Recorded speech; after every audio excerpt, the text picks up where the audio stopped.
श्री परमात्मने नमः।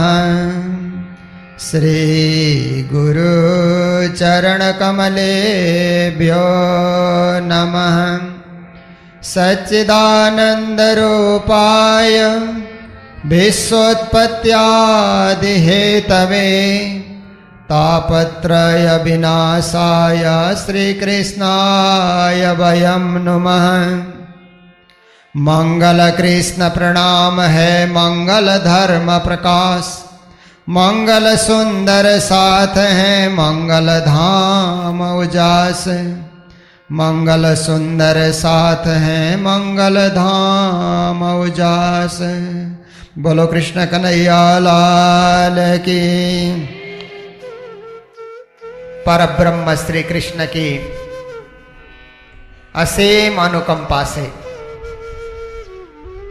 उनकी कृपा, उनकी दया, उनकी मेहर हम सब के ऊपर बरस रही है। हम उनके कथा का आस्वादन कर रहे हैं। परमात्मा की कृपा के बिना परमात्मा की कथा का आस्वादन कोई कर ही नहीं सकता। कितने लोग सड़कों से चलकर जाते हैं, किसी के ऊपर परमात्मा की कृपा होती है, वही घड़ी दो घड़ी समय निकाल करके मंदिर में प्रवेश करता है। अन्यथा संसार के लोगों को संसार के कार्य से फुर्सत कहां है। प्रातः काल से लेकर के देर रात तक संसार के पीछे भागे जा रहे हैं। मेरा घर, मेरा परिवार, मेरा संसार, मेरा धन, मेरा व्यापार, मेरा मेरा मेरा कुछ नहीं होता। और भ्रम में पड़ करके व्यक्ति सांसारिक वस्तुओं को अपना बनाना चाहता है।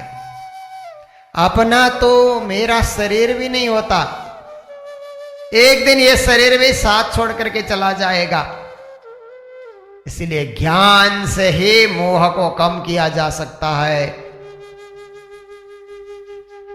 कहते हैं वैराग्य के द्वारा असंग शस्त्रेण दृढ़ेन छित्वा, कृष्ण गीता में कहते हैं वैराग्य रूपी हथियार के द्वारा माया के बंधन को काटा जा सकता है। वो वैराग उदय कहां से होगा? जब हम कथा श्रवण करेंगे, जब हम सत्संग करेंगे, जब हम श्रीमद् भागवत का आस्वादन करेंगे, जब हम बीतक सुनेंगे, वाणी सुनेंगे, तभी तो हमको ज्ञान होगा। ज्ञान आकाश से नहीं होता है, ज्ञान पहाड़ की चोटी पे चढ़ने से नहीं होता है, ज्ञान मैं बहुत बड़ा व्यक्ति हूं कहने से नहीं होता है। ज्ञान होता है गुरु के चरणों में बैठ करके अध्यात्म की शिक्षा लेने से। ज्ञान होता है सतशास्त्र का श्रवण, मनन और निधिध्यास करने से, जो आप नित्य प्रति कर रहे हैं। और अपने जीवन को ज्ञानमय, वैराग्यमय, प्रेममय, भक्तिमय बना रहे हैं। महामती प्राणनाथ जी कहते हैं बिना श्री कृष्ण जे जेते मता, सो तू सब जानिए कुमत्ता। कुमत सो कहिए किनको, सब थी पूरी जानिए तिनको। श्री कृष्ण के बिना जितना भी ज्ञान है, चाहे कितना ही बड़ा ज्ञान हो, अगर उसके केंद्र बिंदु में कृष्ण नहीं है तो प्राणनाथ जी कहते हैं वो मति नहीं है, वो कुमति है। कृष्ण बिना की मति को कुमति। तो कुमति वाले कितनी बड़ी बात कर लें, कितनी बुद्धिमानी की बात कर लें, पर उनके मति में जब कृष्ण नहीं है, जो आराध्य, जो हमारे सब कुछ, जो हमारे प्राणों के नाथ, प्राणपति, जिनके नाम से हम मंत्र का जाप करते हैं, अगर उनको भुला दिया, उनको छुड़ा दिया, छोड़ गए, तो वो सब कुमति है। कुमति की संगत नहीं करनी चाहिए। प्राणनाथ जी कहते हैं कुमति किसको कहें? सबसे बुरी संगत, उसी को कुमति कहा जाता है।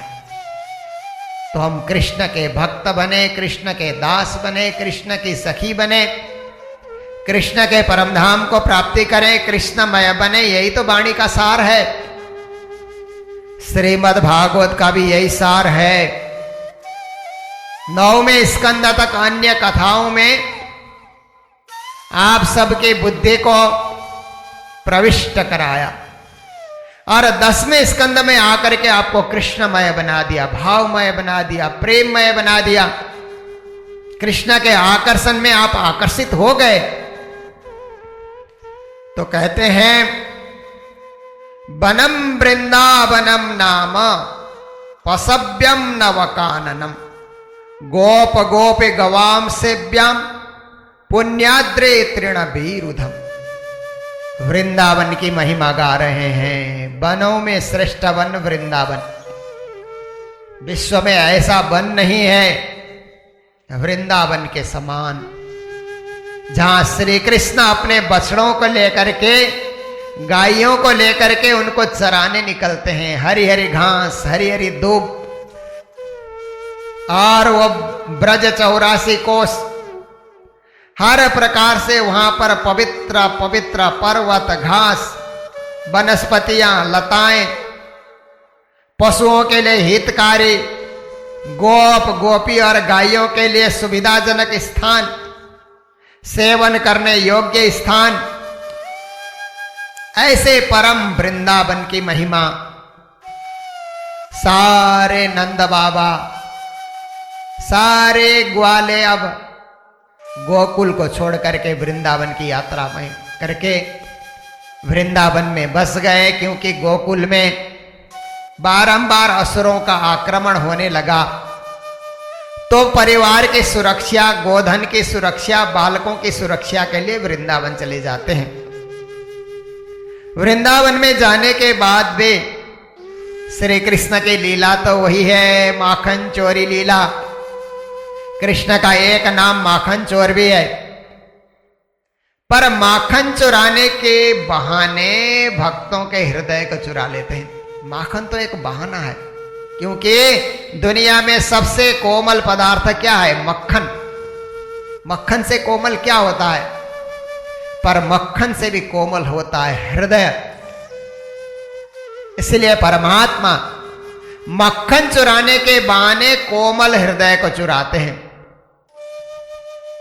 कहते हैं श्री कृष्ण जब मक्खन चुराने जाते हैं तो कृष्ण का स्पर्श उस जहां पर मटकी लटका रखा है उसको भी मिलता है, रस्सी को भी मिलता है, उस दरवाजे को मिलता है, उस कमरे को मिलता है, उस भूमि को मिलता है, वहां के पत्थरों को मिलता है, वहां के ईंटों को मिलता है, वहां के वनस्पतियों को मिलता है। ये सारे के सारे तो पूर्व जन्म के ऋषि महर्षि ही कोई चेतन रूप में, कोई जड़ रूप में कृष्ण का स्पर्श पाने के लिए आए हैं। कहा जाता है एक बार श्री कृष्ण ग्वाल की मंडली को लेकर के माखन चुराने गोपियों के घर में गए, तो गोपी ने अपने घर में एक घंटी लटका रखी थी। जब मटका उतारने लगेंगे तो घंटी बजेगी और मुझे सुनाई देगी, मैं आकर के कृष्ण को पकड़ लूंगी। कृष्ण ने ग्वाल मंडली के साथ उस घंटी की प्रार्थना की कि हरी घंटी, मैं माखन चुराने जा रहा हूं, तुम बजना नहीं। तो कृष्णा माखन चुराने के लिए ग्वालों को नीचे, पहले 5 ग्वाले को नीचे रखा, उनके ऊपर 3 ग्वाले, उनके ऊपर श्री कृष्ण चढ़ गए और माखन निकालने लगे। माखन निकाल करके ग्वालों को खिलाया, घंटी नहीं बजी। बंदर भी आ गए, बंदरों को भी खिलाया, घंटी नहीं बजी। माखन इधर उधर बिखेर दिया घर में, घंटी नहीं बजी। पर स्वयं श्री कृष्ण जब खाने लगे तो घंटी बजी। कृष्ण ने कहा हरी घंटी, यावत कार्य मैंने किया तब तो तुम नहीं बजी, अब मैं खाने लगा तो तुम क्यों बजी? तो घंटी से आवाज आती है, प्रभु आपका भोग लग रहा है और हम घंटे के रूप में हैं, बजने के सिवाय और क्या सेवा कर सकते हैं। वो तो पूर्व जन्म के तपस्वी ऋषि मुनि महात्मा कोई घंटे के रूप में, कोई रस्सी के रूप में, कोई मटकी के रूप में कृष्ण का स्पर्श पाने के लिए, कृष्ण का दर्शन पाने के लिए वहां पर एकत्रित हुए। ये लीला ही कुछ निराली है। ये मानव की लीला नहीं है, ये परमात्मा की लीला है। ये साक्षात पूर्ण ब्रह्म परमात्मा की लीला। गोपियां साधारण गोप की पत्नियां नहीं है, उनके अंदर तो परमधाम से ब्रह्म सृष्टि की सूरत आई हुई है।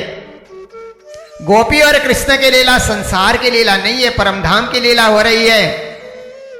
गोपी कृष्ण अनादि एक हैं, जल तरंग जो यावारे, कारण एक रचो यह कारज आए भई ब्रज नारी।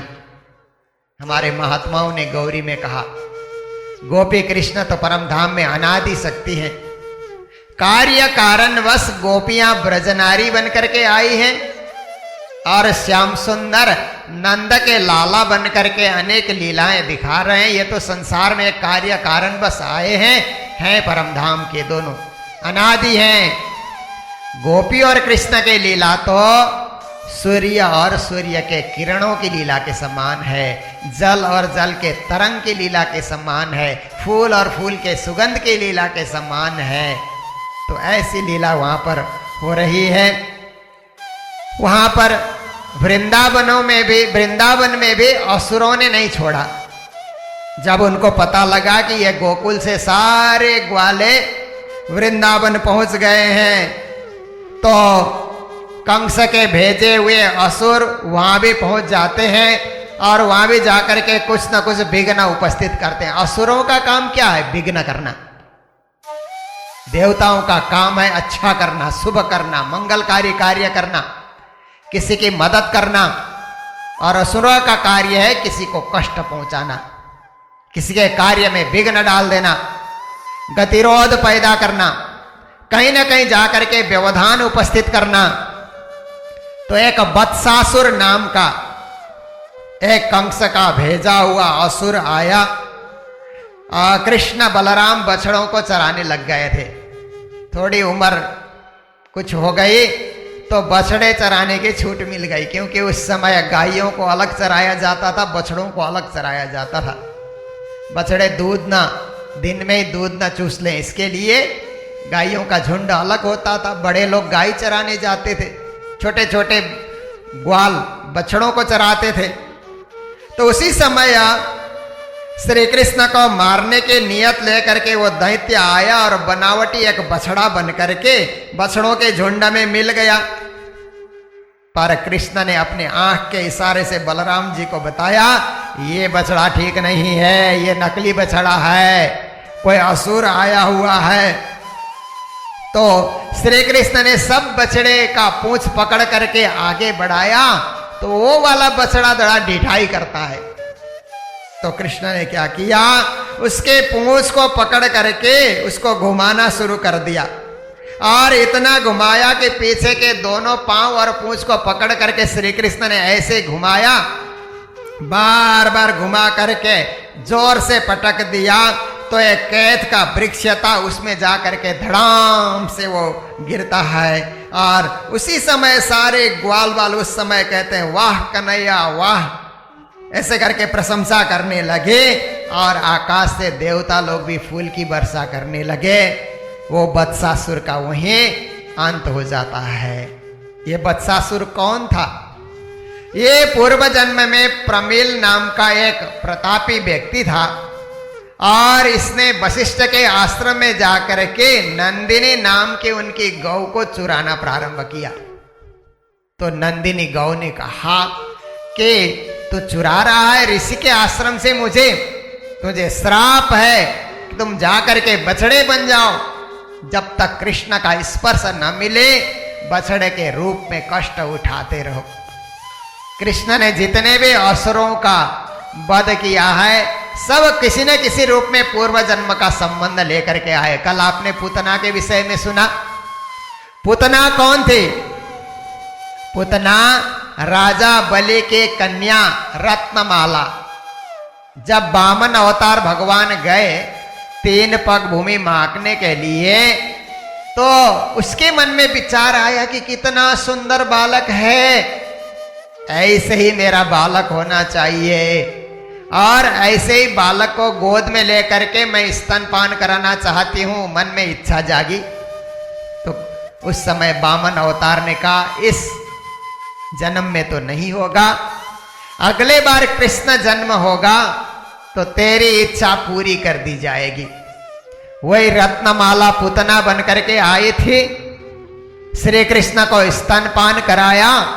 कृष्ण ने मात्र दुग्धपान नहीं किया, उसके प्राणों को भी खींच करके उसका भी अंत कर दिया। फिर बकासुर नाम का एक दानव आया, वो एक बगले का रूप लेकर के बैठा हुआ है। और उस समय क्या होता है कि श्री कृष्ण बलराम गौ चराने के लिए वहां चले गए, तो बहुत बड़ा बगला था, बालक श्री कृष्ण थे, फट से श्री कृष्ण को उठा करके निगल गया। तो सब सोचने लगे अब क्या होगा, हमारा कन्हैया को तो एक बहुत बड़ा बगला निकल गया। इस तरह से सब ग्वाले उस समय परेशान हो रहे हैं। श्री कृष्ण ने उस समय क्या किया कि उसके तालू में जाकर के अग्नि प्रकट कर लिया। श्री कृष्ण ने उसका तालू इतना जलने लगा कि वो झटपट से श्री कृष्ण को उगल देता है, चोट से बाहर निकल देता है और चोट से चोट पहुंचाने के लिए प्रयास करता है।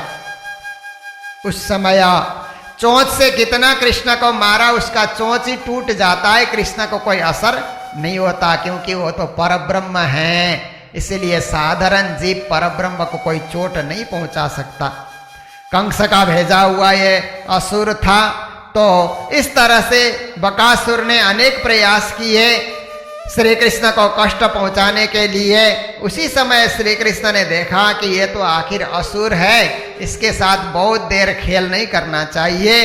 कृष्ण ने जोर से उसको पकड़ करके जोर से उसको धक्का दे दिया, और इस प्रकार से धक्का दिया कि वो गिर जाता है, और उस समय वहीं पर उसका भी अंत हो जाता है। जब उसका अंत हो गया तो सारे देवता लोग उस समय भी पुष्प वृष्टि करने लग जाते हैं। ये बकासुर भी पूर्व जन्म में उत्कल नाम का एक असुर था, बड़ा बलशाली था, और ये जाजले मुनि के आश्रम के पास तालाब में आकर के मछलियां इत्यादि भक्षण करने लगा। तो उस समय जाजले मुनि ने कहा, तू तो बगुला जैसा है, बगुला ध्यान करता है पर मछली का ध्यान करता है, प्रभु का ध्यान नहीं करता, तेरा भी स्वभाव ऐसा ही है। जाओ, मेरा श्राप है, अगले जन्म में तुम बकासुर बन जाओ, बगुले बन जाओ। जब तक कृष्ण का स्पर्श नहीं मिलेगा तब तक बगुले बन करके तुम घूमते रहोगे। कृष्ण का स्पर्श मिला, उसको भी परम गति मिल जाती है। उसके बाद आया अघासुर। ये बकासुर और पूतना का भाई था, ये बड़ा भाई था। ये बड़ा अजगर का रूप लेकर के इतना उसका मुंह फैला लिया कि उसने नीचे वाले होंठ को तो जमीन में लिटा दिया, ऊपर वाले होंठ को बादल तक पहुंचाया उसने, जैसे कोई बहुत बड़ा गुफा है। कृष्णा सारे ग्वाल मंडली बछड़ों को लेकर के बलराम जी हंसते हुए बछड़े चराने के लिए जा रहे हैं। तो ग्वालों ने भी आज वन में ही वन विहार करेंगे, वन भोज करेंगे। वन में ही भोज करने की परंपरा देखिए 5000 साल पहले भी थी हमारे देश में। कुछ लोग कहते हैं ये पिकनिक खाने की परंपरा तो अंग्रेजों ने हमें सिखाई। नहीं, ऐसी बात नहीं है। हमारे श्याम सुंदर श्री कृष्ण आज से 5000 साल पहले पिकनिक खाते थे। अंग्रेजों के पूर्वज 5000 साल पहले क्या करते थे कोई इतिहास नहीं है, हमारा तो इतिहास साक्षी है। वनभोज करेंगे आज, तो घर घर से भोज्य सामग्री लेकर के ग्वाले खुशी के साथ चल रहे हैं, और ग्वालों ने भी नए नए वस्त्र धारण कर लिया। कोई कांच, कोई घूंघचे, कोई मणि, कोई स्वर्णहार पहने हुए हैं, और वृंदावन के पीले, हरे इत्यादि वहाँ के फलों को भी ले करके चल रहे हैं, नए नए कोपलों को, फूल के गुच्छों को, रंग बिरंगे फूल, मोर पंखों भी लेकर के हंसते हुए गाते हुए अब वनों में बछड़े चराने के लिए जा रहे हैं। आज सब ग्वाले मिलकर के इकट्ठा भोजन करेंगे। तो उस समय जब जाते हुए रास्ते में क्या करते हैं ग्वाले के एक दूसरे का छींका और सामान चुरा भी लेते हैं। खेल करते जा रहे हैं, बच्चे हैं, कभी एक दूसरे के बेंत, गौ चराने के लिए जो बेंत लिए हुए हैं वो भी एक दूसरे का छीना झपटी कर लेते हैं, कभी श्री कृष्ण की बांसुरी चुरा लेते हैं। इस तरह से आनंद करते हुए, मस्ती करते हुए आगे बढ़े जा रहे हैं। और कृष्ण की बांसुरी चुराने का लक्ष्य यही है कि कृष्ण का स्पर्श मिल जाए। तो एक ग्वाला आगे आकर के मैं कृष्ण को छूऊंगा, मैं पहले छूऊंगा, ऐसा करके होड़बाजी लगा लेते हैं, दौड़ पड़ते हैं, कृष्ण को छू करके आनंद मगन हो जाते हैं। कोई बांसुरी बजा लेता है, कोई सींगी फूंक रहा है, कोई भंवरे की तरह गुनगुनाते हुए चल रहा है, कोई कोयलों की तरह स्वर में स्वर मिला करके कुहू कुहू ऐसे आवाज करते हुए चल रहे हैं। तो उस समय आकाश में उड़ते हुए पंछियों को देखते हैं तो ग्वाले उनके साथ साथ, उनकी परछाई के साथ साथ दूर तक दौड़ लगाते हैं और कुछ हंसी के साथ नकल करते हुए, नकल के चाल से चले जा रहे हैं। कोई बगुले की भांति उस तरह से आंखें मूंद करके चल रहे हैं, कोई मोर की तरह नाच नाच करके घूम घूम करके चल रहे हैं, कोई बंदरों की तरह अनेक करतब दिखाते हुए चल रहे हैं।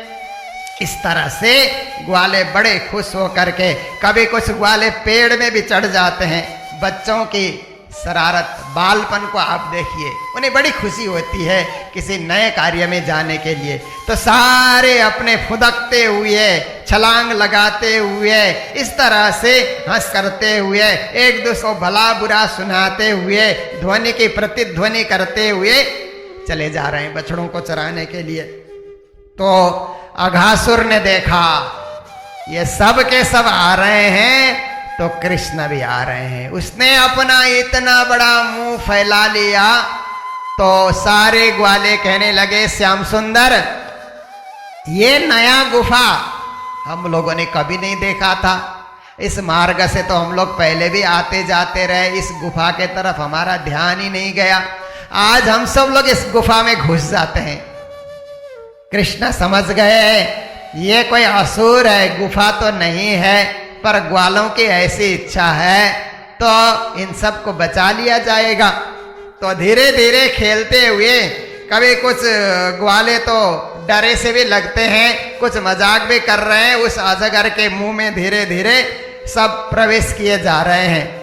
और उस समय क्या होता है, अजगर तब तक मुंह बंद नहीं करता है जब तक कृष्ण प्रवेश नहीं करते। उसका तो एक ही मकसद है कि कृष्ण अंदर आ जाएंगे तो चबा करके सबको खत्म कर डालूंगा, यही सोच लेकर के आया है। तो कृष्ण ने भी सोचा कि मेरे सारे ग्वाले अंदर चले गए तो उनको तो बचाना पड़ेगा। फिर कृष्ण भी उसके मुंह के अंतर्गत चले गए। जैसे ही कृष्ण मुंह के अंतर्गत चले गए तो उसने अपना मुंह बंद कर लिया। अब चबाने के लिए, सबको चकनाचूर करने के लिए मुंह बंद कर लिया। तो कृष्ण ने अपना स्वरूप बड़ा कर लिया। कृष्ण में तो अष्ट सिद्धि नवनिधि सब कुछ होती है, वो तो स्वयं परमात्मा परब्रह्म है, उनको क्या चीज की जरूरत पड़ती है। अपना शरीर इतना भयंकर उन्होंने बढ़ा लिया कि अजगर का मुंह फटने लगा, फटते चला गया। तो श्री कृष्ण ने जहां से श्वास लेता है उस जगह को भी बंद कर दिया अपना स्वरूप बढ़ा करके। अब तो उसके दम भी घुटने लग गए, परेशान हो गया। और इस प्रकार से श्री कृष्ण ने उसके प्राण निकाल दिए। सारे ग्वाले उससे बाहर, गुफा से बाहर निकल आते हैं। अघासुर का भी वहीं पर अंत हो जाता है। तो उस समय ग्वाले बहुत प्रसन्न हो जाते हैं, श्याम सुंदर तुम्हारे कारण हम बच गए। ये अघासुर भी शंकासुर नाम का एक असुर था, उसी का पुत्र था।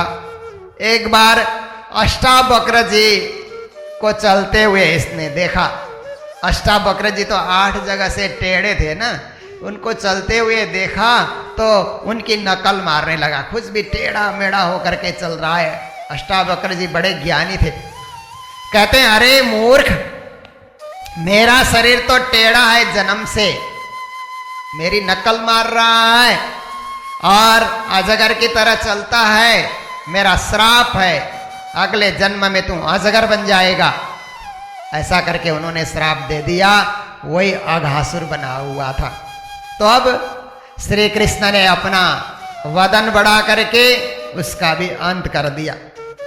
अब जब अघासुर का वध हो गया तो सारे ग्वाले कहते हैं, अब हम वन में भी पहुंच गए, अब हम निर्भय हो करके घर घर से जो भोज्य सामग्री हम लेकर के आए हैं, आराम से वन में बैठेंगे और भोजन ग्रहण करेंगे।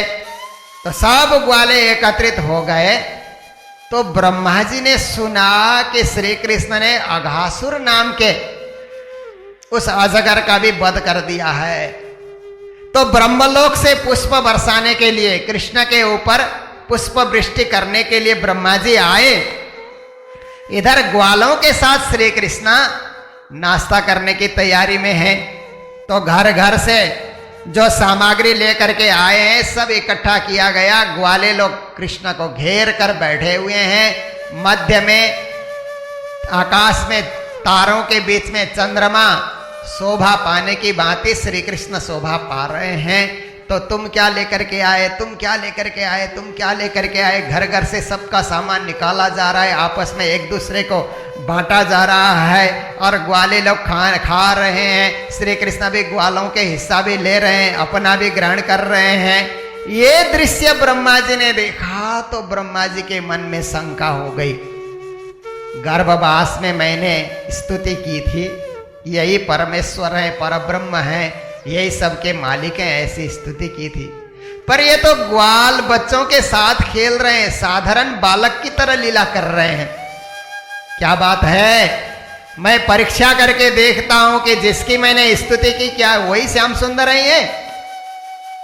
ब्रह्मा जी ने मौका देख करके, ग्वाले तो वहां पर जलपान कर रहे थे, बछड़े दूर चरने के लिए चले गए। तो ब्रह्मा जी ने उनको छुपा दिया, अपनी मायावी विद्या के द्वारा उनको कहीं एक जगह एकांत में ले जा करके सुला दिया। फिर कृष्ण को पता लग गया कि ब्रह्मा जी मेरी परीक्षा कर रहे हैं, तो मैं भी ब्रह्मा जी की परीक्षा कर लेता हूं। फिर क्या हुआ कि यहां भागवत में लिखा है कि ब्रह्मा जी का जन्म तो एक जड़ कमल से हुआ है। जड़ कमल से ब्रह्मा जी का, क्योंकि शेष साई के नाभि से एक कमल उत्पन्न हुआ, उसमें से ब्रह्मा जी पैदा हो गए। आपने प्रारंभ में सुना है। तो कहते हैं कि जड़ से जिसका जन्म हुआ, कभी कभी उसकी बुद्धि भी जड़ हो जाती है। ऐसे ही ब्रह्मा जी की बुद्धि हो गई और श्री कृष्ण बछड़ों को देखने के लिए ग्वालों को कहते तुम लोग जलपान करते रहो, मैं बछड़ों को देख आता हूं। दूर चले गए हैं। कृष्ण उनको देखने चले गए तो ब्रह्मा जी ने मौका पा करके इन ग्वालों को भी हरण कर लिया और उनको भी गहरी नींद में सुला दिया। कृष्ण देखते हैं तो न बछड़े न ग्वाले। अब उन्होंने क्या किया, अपनी माया के द्वारा, परमात्मा तो कर्तुम अकर्तुम अन्यथा कर्तुम समर्थ इति भगवान, भगवान तो सब कुछ कर सकते हैं, मानव सोच भी नहीं सकता, वो भी भगवान करके दिखाते। जैसे जैसे बछड़े थे वैसे वैसे बछड़े अपनी माया के द्वारा प्रकट कर दिया। जैसे जैसे काले गोरे जिस जिस रंग के ग्वाले थे सब ग्वाले भी अपनी माया के द्वारा पैदा कर दिया। फिर इतना हो जाने के बाद शाम की बेला में जब घर घर लौट करके आते हैं तो गाय भी कल से ज्यादा आज बछड़े को दूध दे रही है।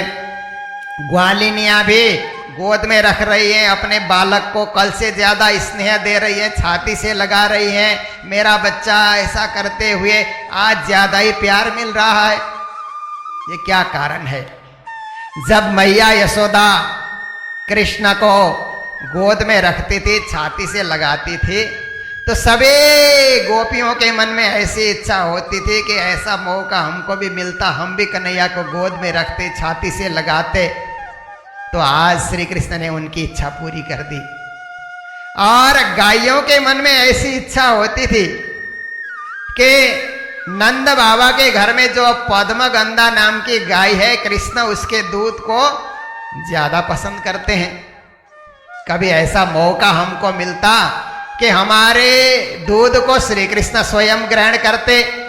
आज बछड़े बन करके श्री कृष्ण उनकी इच्छा को भी पूर्ण कर रहे हैं, किसी को पता ही नहीं चला। कृष्ण ने किसी को पता चलने भी नहीं दिया, सबकी इच्छा पूरी कर दी। ब्रह्मा जी अपने ब्रह्मलोक में चले गए। ब्रह्मलोक में जाकर के लौट करके आए तो ब्रह्मा जी को ब्रह्मलोक में तो वहां तो एक त्रुटि भर भी समय व्यतीत नहीं हुआ था, पर संसार में तो समय जल्दी व्यतीत हो जाता है। तो इधर तो 1 साल व्यतीत हो गया। कृष्ण 5 साल के थे, 1 साल ये लीला चली और 6 साल के श्री कृष्ण हो गए। तो ब्रह्मा जी इधर आकर के देखते हैं, उसी तरह ग्वाले, उसी तरह बछड़े, उसी तरह खुश होकर के नाच रहे हैं, गा रहे हैं, खा रहे हैं, पी रहे हैं। अपने छुपाए हुए जगह में जाकर के देखते हैं तो वहां तो सब गहरी नींद में सोए हुए हैं। कितना जल्दी लेकर के आया, फिर इधर आते हैं तो वहां जाते हैं। 1 साल हो गए इतने में ही। फिर ब्रह्मा जी ने देखा कि मेरे से भूल हो गई है। तो साक्षात परब्रह्म परमात्मा है, अपनी माया से इन्होंने सब कुछ सृष्टि रचना कर डाली। ब्रह्मा जी क्षमा मांगने के लिए आए और स्तुति करते हुए कहते हैं, नौविड्यते ब्रवपुषे तड़िदंबराय गुंजाय वंत परिपिच्छ लसन मुखाय वन्यस्रजे कवलवेत्र विषाण वेणु लक्ष्मश्रिये मृदुपते पशुपांकजाय। हे श्री कृष्ण, हे प्रभु, आप एकमात्र स्तुति करने योग्य हैं। मैं आपके चरणों में नमन करता हूँ। और वर्षाकालीन मेघ के समान आपका श्यामल स्वरूप है और चमकते हुए बिजली के झिलमिलाहट की तरह आपका यह पीतांबर शोभा दे रहा है। और इस प्रकार से गले में जो आपने माला और मकराकृत कुंडल आपने धारण किया, मोर पंख आपके मुकुट के ऊपर शोभा पा रहे हैं। आपकी इस कांति और छवि को देख करके मैं प्रसन्न चित्त हूँ। आप हमारे स्वामी हैं, हर प्रकार से आप स्तुति करने योग्य हैं। मेरे से भूल हो गई, मैंने आपकी परीक्षा ली, सो ठीक नहीं मैंने किया। इस प्रकार से अनेक श्लोकों में ब्रह्मा जी स्तुति किए जा रहे हैं। कहते हैं, नारायणोंग नरभूजलायना, भगवान नारायण भी आपके ही अंग हैं। आप नारायण से भी परे हैं, नारायण परायण, उससे भी परे आपका स्थान है। आप सर्वेश्वर हैं।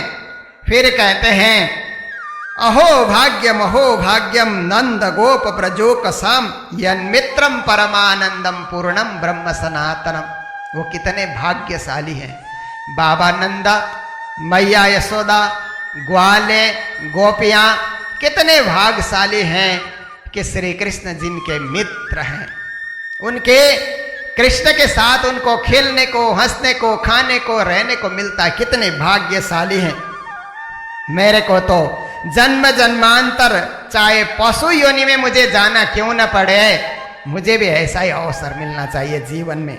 इस प्रकार से अनेक श्लोकों के द्वारा ब्रह्मा जी स्तुति करते हैं और आखिर में कहते हैं, हे श्याम सुंदर। ज्ञानी जन कहते हैं कि ब्रह्मा जी ने उस समय हाथ आगे करके कहा कि जो आप प्रसाद आप लोग ग्रहण कर रहे थे, भोज्य सामग्री ग्रहण कर रहे थे, मुझे भी जरा सा वो प्रसाद के रूप में आप कृपा करके मुझे दे दें।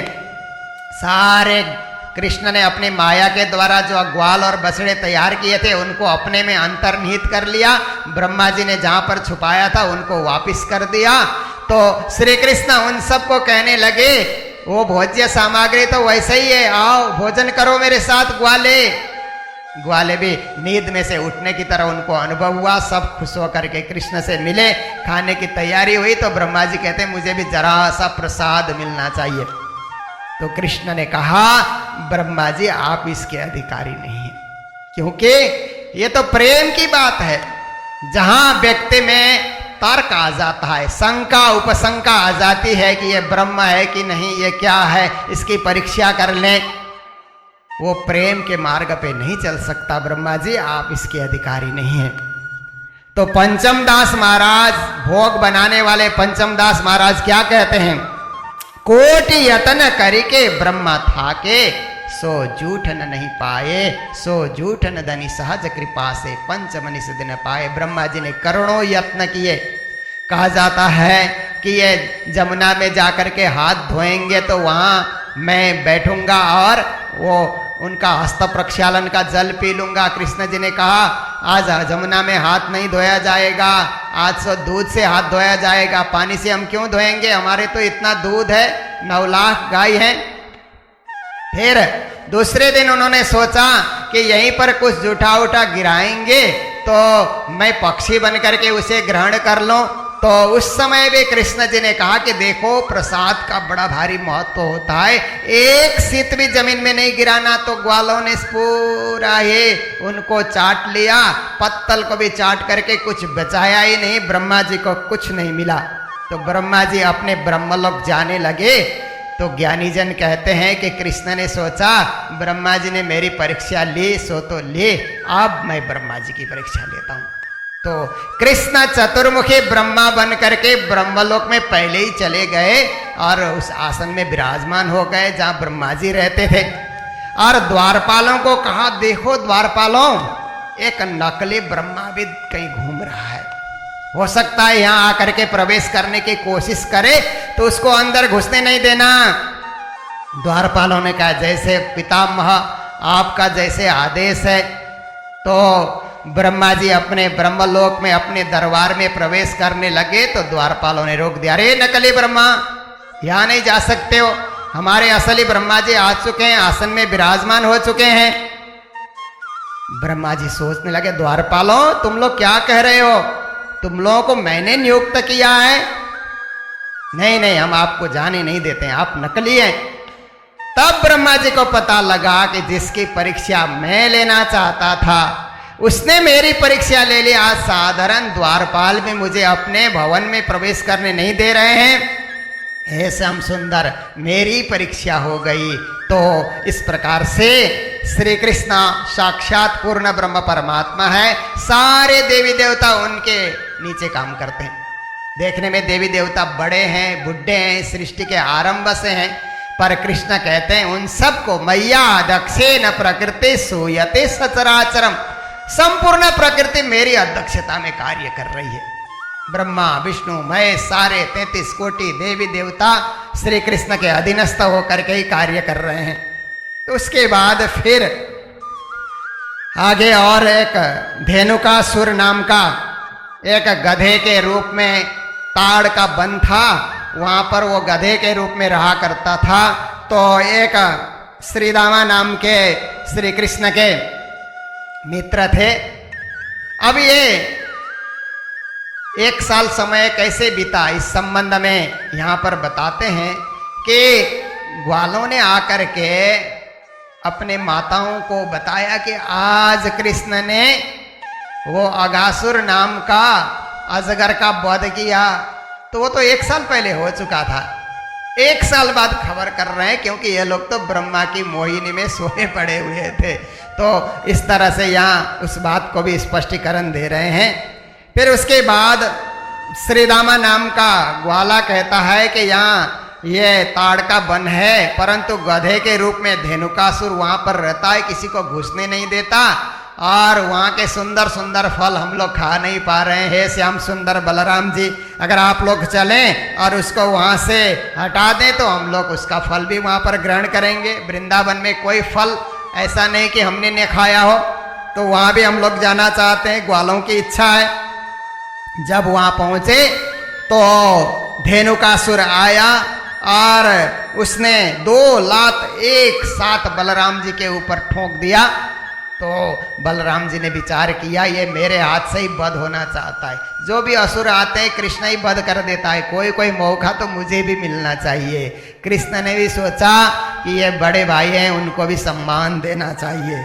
तो उसने इस तरह से लात मार रहा था, उन्होंने उसको पकड़ करके फिर आकाश में घुमाया और जोर से घुमाए तो नीचे पटकना ही नहीं पड़ा, घुमाते घुमाते उसके प्राण पखेरु निकल गए। फिर सारे ग्वाले जा करके उस ताड़ वन में जा करके उसका भी फल खाने लग जाते हैं, प्रसन्न हो जाते हैं। इस प्रकार से जो जो भी असुर आए सबका वध हो रहा है। एक रोज आषाढ़ का महीना था, इतना धूप, सारे जो है वनस्पति सूख रहे हैं और गैया भी पानी पीने के लिए प्यासी हो रही है।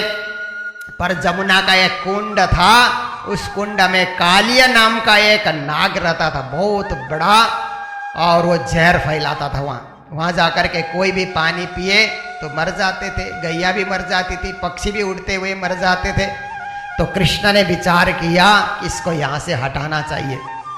तो गेंद खेलने के बहाने श्री कृष्ण वहां पर जमुना में छलांग लगा लेते हैं। छलांग लगाने के बाद कई देर तक श्री कृष्ण दिखे नहीं। जहां पर कालिए रहता है तो नंद बाबा को घबराहट हो गई, सारे ग्वाले घबराने लगे कि अब क्या होगा, इतना छोटा बालक है, श्याम सुंदर, और वो नाग के साथ कैसे वो युद्ध करेगा। सब घबरा रहे हैं और नाग अपने पास में बांध लेगा तो छोड़ेगा ही नहीं जब तक उसका प्राण का अंत न हो जाए। बलराम जी को ग्वाले कहते हैं कि आज तो कृष्ण नहीं है, क्या आप ही हमको लेकर के वन में जाएंगे। बलराम जी कहते कृष्ण के बिना हम कोई नहीं जाएंगे, हम यहीं देखते रहेंगे कि जब तक कृष्ण उस कालिया कुंड से बाहर न निकल आए। कृष्ण कालिया कुंड में चले गए। नाग सोया हुआ था। नाग पत्नियों को कहा कि इसको जगाओ, इसको मैं बस करने के लिए आया हूं। नाग जागा और अपने फुंकार मारते हुए श्री कृष्ण को डसने के लिए, जहर फैलाने के लिए बड़ा युद्ध उसने किया। पर श्री कृष्ण के सामने उसका कोई जोर नहीं चला। श्री कृष्ण उसके सिर के ऊपर चढ़ गए। 100 फणी का उसका सिर था। वहां तो श्री कृष्ण नाचने लगे। इतना नृत्य वहां पर उन्होंने किया कि ग्वाले लोग पहले तो शोक कर रहे थे, बाद में वो नाग के सिर के ऊपर श्री कृष्ण को नाचते हुए देख करके तो सब ढोल बजाने लगे, नगाड़े बजाने लगे, बाजे बजाने लगे। सबको बड़ा आनंद आया। और इस प्रकार से उस नाग को भी अपने बस में कर लेने के बाद फिर श्री कृष्ण ने क्या कहा कि तो समुद्र में चला जा, ये तेरी जगह नहीं है, ये हमारे ग्वाले और गैया यहाँ पानी पीने आती हैं, तेरे जहर से पानी नहीं पी रहा है, तेरा स्थान समुद्र है, चला जा। तो कहता है समुद्र में गरुड़ आकर के मुझे खा जाएंगे, मेरे को वहां भय होगा। कृष्ण ने कहा तेरे शेर के ऊपर मैंने अपने पांव के चिन्ह छोड़ दिए हैं, इसलिए गरुड़ जी देखेंगे तो सोचेंगे ये कृष्ण का भक्त है, नहीं खाएंगे। अभय होकर के, निर्भय होकर के तू समुद्र में चला जा। तो इसके विषय में भी यहाँ इतिहास लिखा हुआ है कि ये पूर्व जन्म में रमणीक द्वीप में रहता था।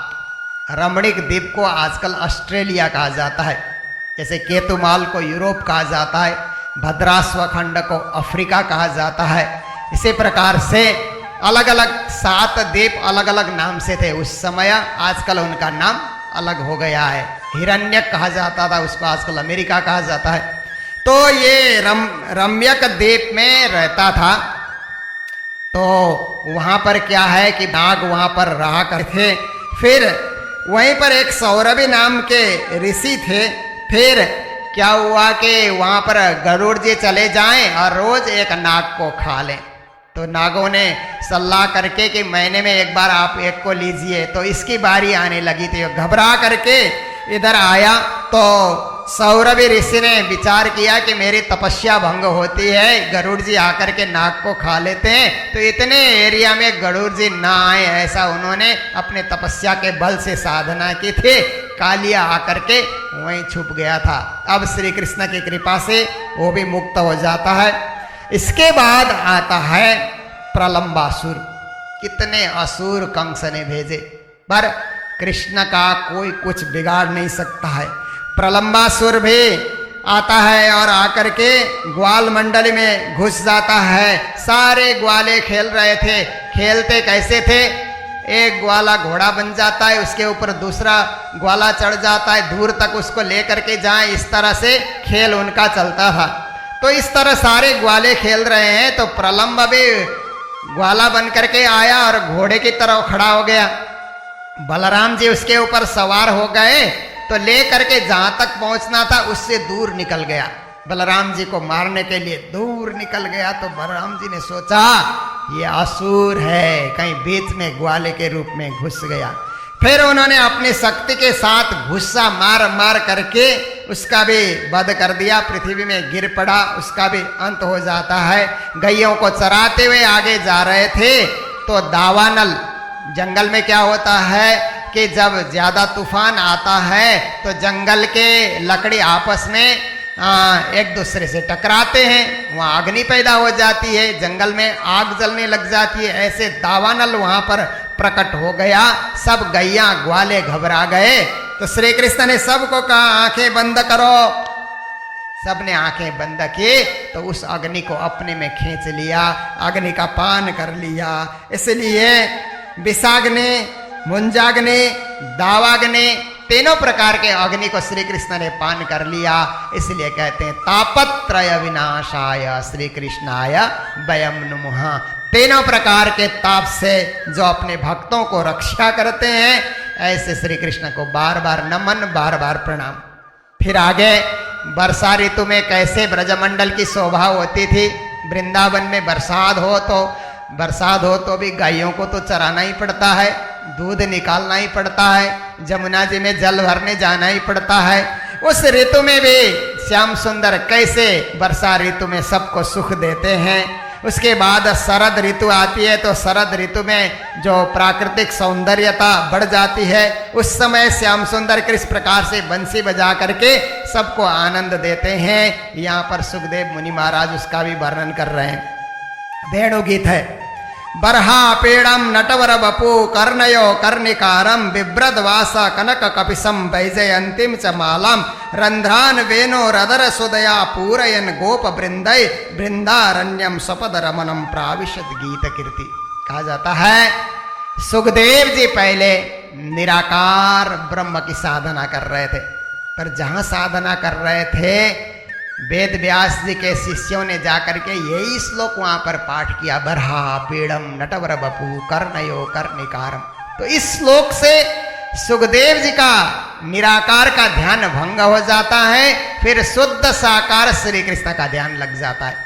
फिर वो लौट करके वेद व्यास जी के आश्रम में आकर के श्रीमद् भागवत का पूरी तरह अध्ययन करते हैं।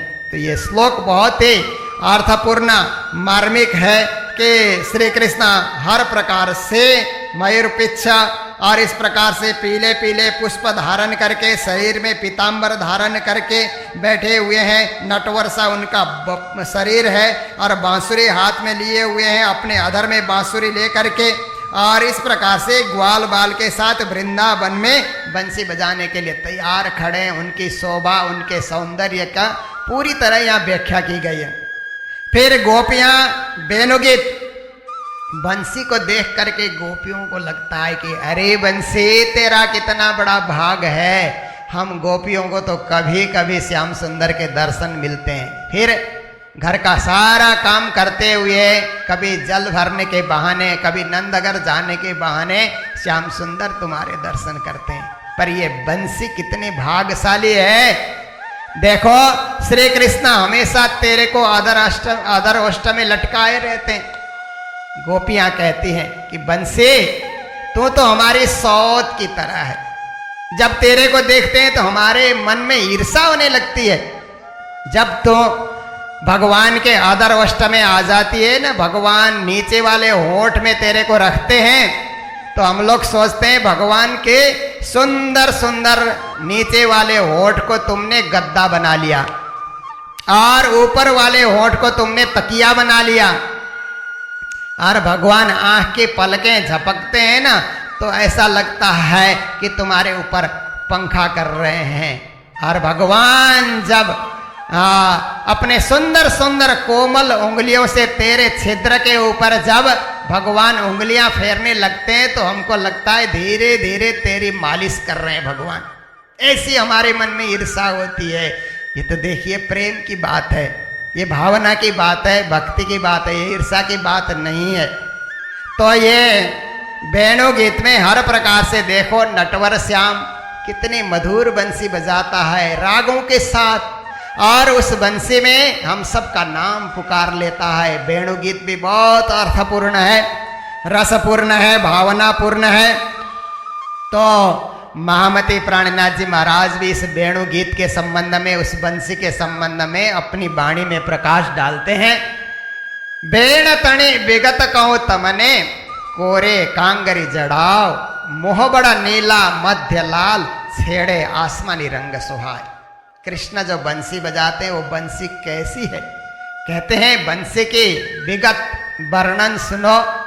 बंसी के किनारे में अनेक कांगरी जड़े हुए हैं और बंसी का जो मुंह के तरफ का हिस्सा है वो नीला रंग का है और मध्य में लाल रंग है और किनारे में आकाशी रंग है। 3 रंग से वो बंसी सुशोभित है और भगवान उसी को आदर ओष्ठ में लेकर के बजाया करते हैं। तो इस तरह से वेणु गीत के बाद फिर चीर हरण का प्रसंग आता है। कार्तिक का महीना था, हेमंत ऋतु। हेमंते प्रथमे मासे नंद ब्रज कुमारी का, हेमंत ऋतु है, मास शुरू हो रहा है, प्रथम मास। तो नंद के गांव के ग्वालिन कन्याएं, कुमारी का मतलब अविवाहित कन्याएं, कात्यायनी देवी की पूजा किया करती थी। तो देवी की पूजा करते हुए प्रातः जल्दी उठ जाना और जमुना में जाकर के स्नान करना, स्नान करके स्तोत्र पाठ करते हुए आना और कात्यायनी देवी से कहना कि हे देवी, श्री कृष्ण हमारे पति बन जाएं। ये भाव लेकर के सब कुमारिकाएं पूजा किया करती थी। तो श्री कृष्ण ने एक रोज देखा कि ये सब कुमारिकाएं जमुना में नहाने के लिए चली गए, तो अपना वस्त्र उतार करके, कन्याएं थी, बालिकाएं थी, तो उनको बहुत ज्यादा होश नहीं था, वस्त्र उतार करके जमुना में नहाने लगी। बड़ी देर तक झिलना करके, जमुना का पानी भी ठंडा था क्योंकि ये कार्तिक का महीना है। फिर उस ठंडे पानी में स्नान कर रहे थे तो श्री कृष्ण छुपके से चले गए और किनारे पे उनके उतारे हुए वस्त्रों को उन्होंने एक वृक्ष के ऊपर टांग दिया और बंसी लेकर के वहां बैठे। जब बंसी बजाने लगे तो उस समय कुमारिकाओं ने देखा, ओ क्या हो गया? तो पानी से निकल करके अपना कपड़ा पहनना चाहती है तो कपड़े वहां पर है नहीं। देखा तो वृक्ष में सब जगह कपड़े लटके हुए हैं। प्रार्थना करने लगे जल में, आधा जल में डूब करके, इतना ठंडा तो पानी है और वहां डूबे डूबे प्रार्थना कर रहे, हे श्याम सुंदर हमारे वस्त्र दे दो। तो श्री कृष्ण ने कहा कि देखो तुम लोगों ने मर्यादाएं भंग की है, क्योंकि ये जमुना जी वे देवी हैं और रात्रि के समय में ये जो है ये बेला भी ठीक नहीं है। ऐसे समय में निर्वस्त्र होकर के तुम लोग स्नान कर रहे हो, इससे धार्मिक मर्यादाएं भंग होती है। इसीलिए आज से आगे तुम लोग इस प्रकार मर्यादा भंग नहीं करोगे। वस्त्र धारण करके, अंग को ढक करके तुम लोग स्नान करोगे।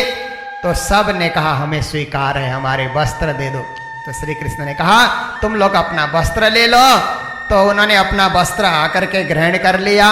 फिर उस समय उन लोगों के उस प्रकार की भावना को देख करके श्री कृष्ण ने कहा कि देवियों, कुमारिकाओं, जब शरद पूर्णिमा की रात्रि को महारास होगी ना, तो उस महारास में तुम सबको भी सम्मिलित किया जाएगा। ऐसा वरदान श्री कृष्ण ने दिया।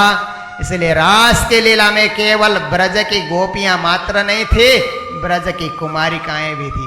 गोपियां 12,000 की संख्या में थी, कुमारिकाएं 24,000 की संख्या में थे। 36,000 मिलकर के महारास की लीला होती है।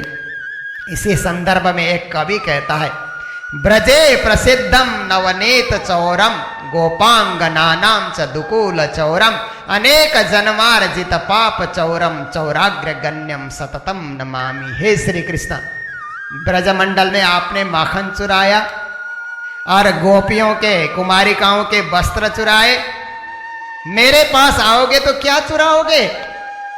मेरे पास तो कुछ भी नहीं है, मेरे पास तो जन्म जन्मांतर का पाप भरा हुआ है।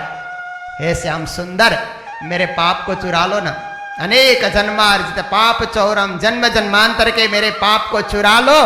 तो चौराग्रगण्यम, चौरों में आप अग्रगण्य ऐसा मान करके मैं बारंबार नमन करूंगा, बारंबार प्रणाम करूंगा।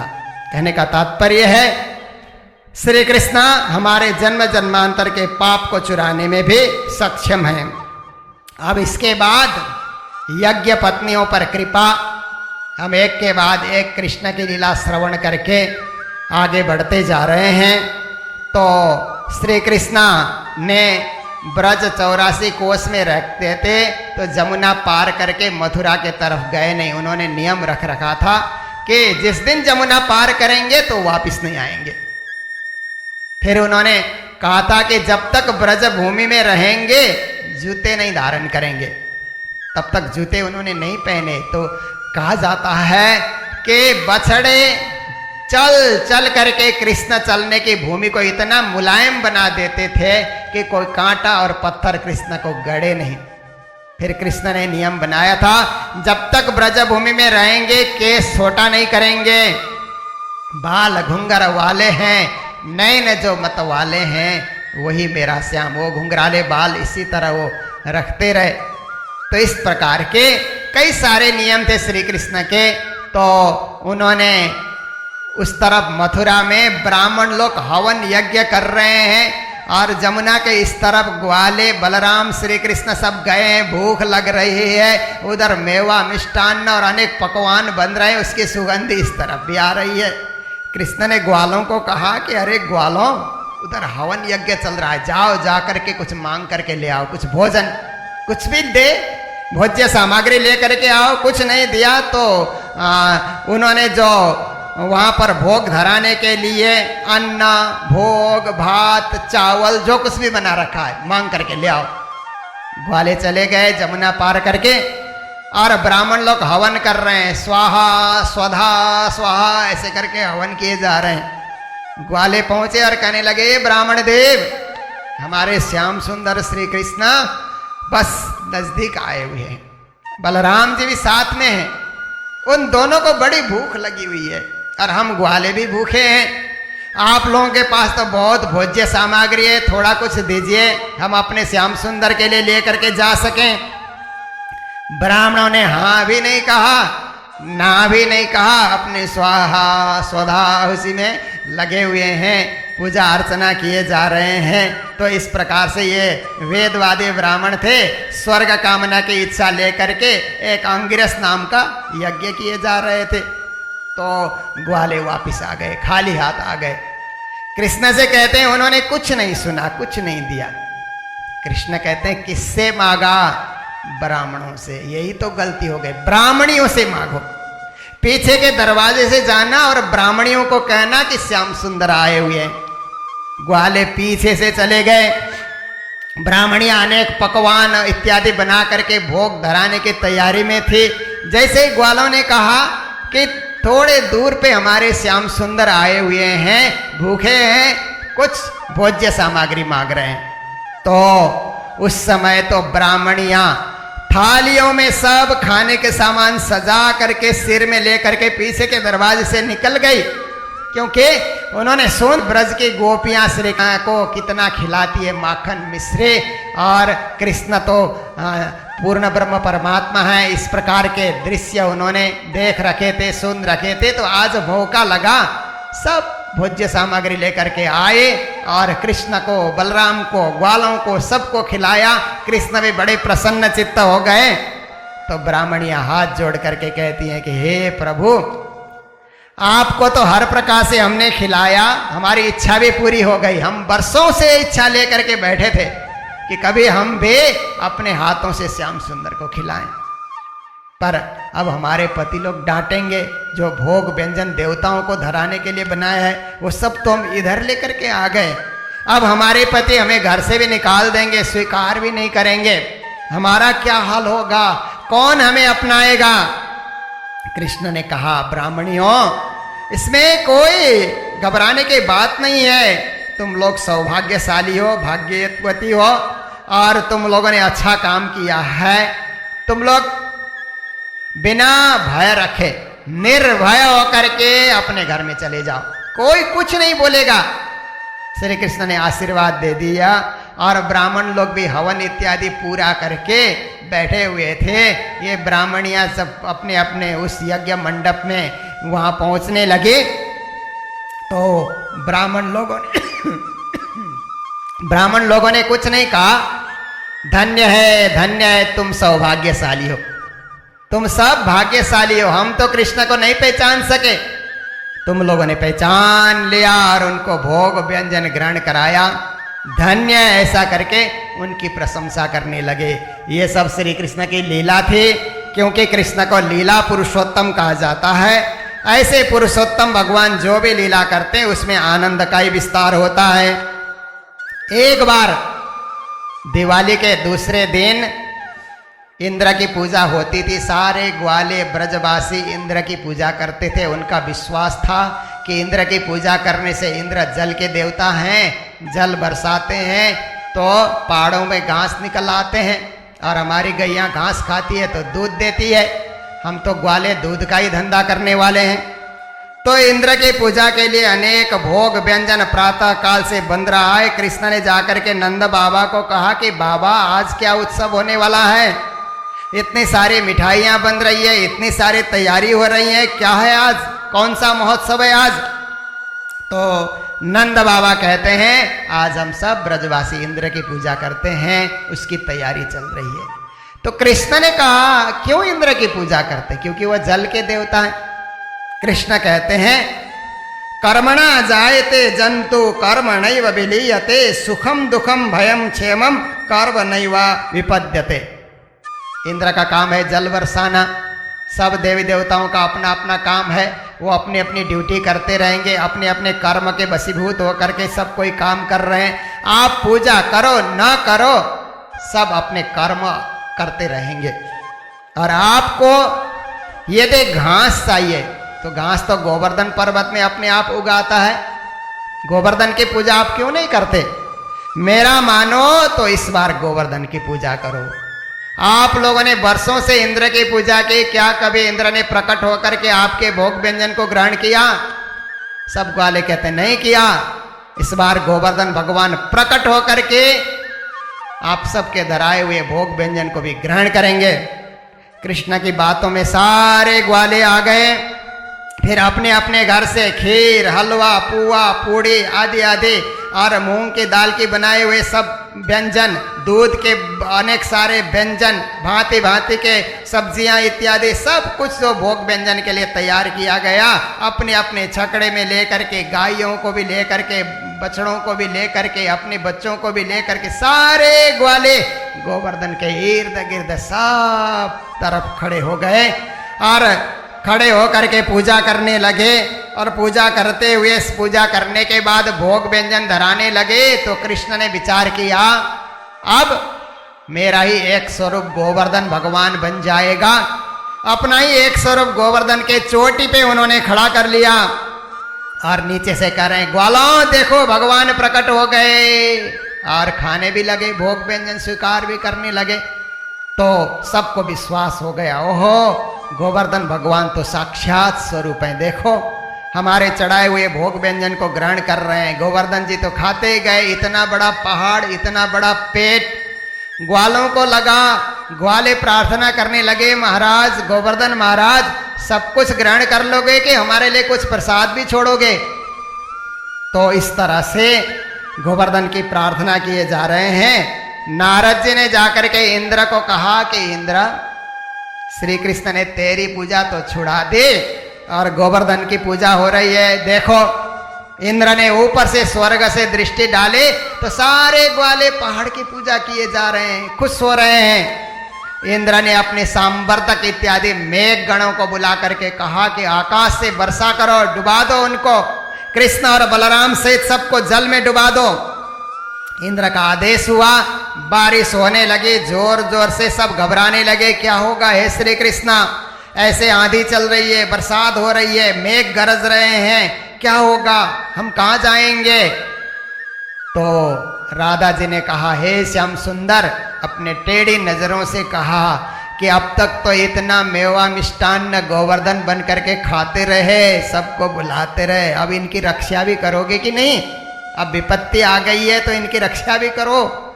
तो श्री कृष्ण ने कहा मैं जरूर रक्षा करूंगा। कृष्ण ने खेल खेल में उस गोवर्धन पहाड़ को अपनी उंगली पे, छोटे उंगली पे उन्होंने उठा लिया। सब ग्वालों को कहा ये खड्डा जो बना हुआ है आप सब इसमें आ जाओ, गायों को, बछड़ों को, बच्चों को सबको लेकर के आओ, ग्वाले सब के सब, नंद बाबा यशोदा से लेकर के सब उसमें भर गए, यहाँ सुरक्षित रहोगे। उसको पहाड़ को श्री कृष्ण उठाए हुए हैं। तो ग्वाले लोग देखते हैं कि हमारा छोटा सा श्याम सुंदर अपनी उंगली में उठाया हुआ ये थक जाएगा। ग्वाले भी अपने अपने लाठी लेकर के सहारा देने लगे, सब ने सहारा दिया। फिर कुछ समय व्यतीत होने के बाद बरसात तो 7 दिन 7 रात तक होती रही। इंद्र के पास जितना मेघ और जितना पानी था सब समाप्त हो गया। बरसात इधर हो रही है। ग्वाले सोचने लगे श्याम सुंदर थक गया होगा, छोटा सा बालक है, थोड़ी देर विश्राम करे, हम लोग गोवर्धन उठाते हैं। तो कहा श्री कृष्ण तुम थोड़ी देर विश्राम करो, हम इस पहाड़ को उठाते हैं। कृष्ण ने जरा सा हाथ अंगुली को नीचे किया, पहाड़ गिरने लगा, ओ दब जाएंगे, मर जाएंगे। फिर कृष्ण को ही पुकारने लगे। तो उस समय सारे ग्वालों को पता चल गया कि हमारी शक्ति कोई, जो पहले तो ग्वाले अहंकार कर रहे थे कि मैं तगड़ा हूँ, मैं दंड बैठक लगाता हूँ, मेरी लाठी को रोज मैं तेल पिलाता हूँ, ऐसे ऐसे अहंकार करते थे। बाद में उनका अहंकार भी नष्ट हो गया। ये तो श्याम सुंदर ही सब कुछ करने कराने वाले हैं। इतना हो जाने के बाद फिर बरसात समाप्त हो गई, सारे उस खड्डे से बाहर निकल आए, कृष्ण ने सबको बचा लिया। फिर बचाने के बाद सारे ग्वाले मिलकर के नंद बाबा के पास आकर के कृष्ण की स्तुतियां करने लगे कि बाबा नंदा, ये आपका पुत्र, मात्र ये पुत्र नहीं है, इसमें कोई दैवी शक्ति है। जितने बार हमारे यहाँ विपत्ति आई ब्रज भूमि में, सब प्रकार की विपत्ति से इसने बचाया है।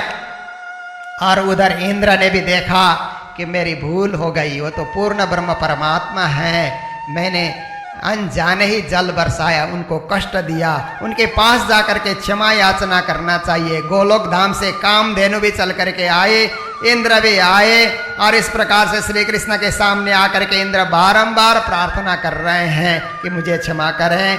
आप तो हर प्रकार से, मैं अपने मद में चूर होकर के ये सब कर रहा था, आप तो शरणागत को क्षमा करने वाले हैं, हर शरणागत को आश्रय देते हैं। तो कृष्ण ने कहा देवराज इंद्र, कभी भी अहंकार नहीं करना, घमंड नहीं करना, और हर प्रकार से ब्रह्मा जी ने जो किया उससे तुमने कम अपराध किया है। ब्रह्मा जी ने मेरे ग्वालों को मेरे से दूर किया, इसलिए मैं ब्रह्मा जी से ज्यादा नाखुश हूं। तुम पे इतना नाखुश नहीं हो क्योंकि तुमने तो जल ही बरसाया, मेरे ग्वाले मेरे पास ही थे। तो जो मेरे भक्त को मेरे से दूर करता है उससे मैं ज्यादा उससे मैं प्रसन्न नहीं रहता हूँ, उससे मैं नाखुश रहता हूँ। पर तुमने इतना नहीं किया है, क्षमा याचना कर रहे हो तो मेरी ऐसे क्षमा है, तुम स्वर्ग में चले जाओ और आनंद से अपना राज भोगो, और ग्वालों के ऊपर, ये ब्रजभूमि के ऊपर कभी कोई कष्ट नहीं आना चाहिए। फिर कामधेनु गाय भी श्री कृष्ण का जलाभिषेक करके, दूध से अभिषेक करके, इंद्र भी आकाश गंगा लेकर के आए थे, उन्होंने भी अभिषेक किया। और सब अभिषेक हो जाने के बाद आप तो सबके रक्षक हैं। कामधेनु कहती है आप ब्राह्मणों के ही रक्षक नहीं है, ब्रजभूमि के ही रक्षक नहीं, ग्वालों के रक्षक नहीं है, आप गौ जाति के भी रक्षक हैं। इसलिए हे श्री कृष्णा, अब से आगे गोविंद नाम से भी आप प्रसिद्ध हो जाओगे। कामधेनु ने गोविंद नाम दिया, कृष्ण का एक नाम और बढ़ गया। जो जो काम करते हैं वो कृष्ण का नाम बढ़ते ही जाता है। ऐसे श्याम सुंदर श्री कृष्ण परब्रह्म अक्षरातीत, सबके स्वामी, सबके मालिक, जिन्होंने गोवर्धन की पूजा करा करके पर्यावरण की रक्षा। गोवर्धन की पूजा क्या है, आज हमारे वैज्ञानिक लोग कहते हैं ना, पर्यावरण की रक्षा करो। कृष्ण के हर लीला में कोई ना कोई शिक्षा है। देखने में बालकों की तरह लीला लगती है, पर उसमें बहुत बड़ी शिक्षा है, जगत को शिक्षा दे रहे हैं। ग्वालों को उन्होंने यही कहा, मिलकर रहो, बांट कर खाओ। ये ग्वालों को शिक्षा दी। आज के हमारे नेता लोग ये शिक्षा ग्रहण करते कि मिलकर रहना और बांट कर खाना, तो देश में कोई समस्या ही नहीं आती। आज पर्यावरण की रक्षा करते तो हमारी नदियां और हमारे तीर्थ अपवित्र नहीं होते। कृष्ण ने यही सब वैज्ञानिक बातें हमारे समक्ष रखी है। हम कृष्ण लीला का और आस्वादन करते रहेंगे, जीवन को धन्य बनाते रहेंगे। आज का समय हो रहा है, इसलिए जयकारे के साथ प्रवचन को यहीं विराम दे रहे हैं। बोलो सतगुरु महाराज की, कृष्ण कन्हैया लाल की, कृष्ण प्रणामी धर्म की, श्रीमद् भागवत महापुराण की।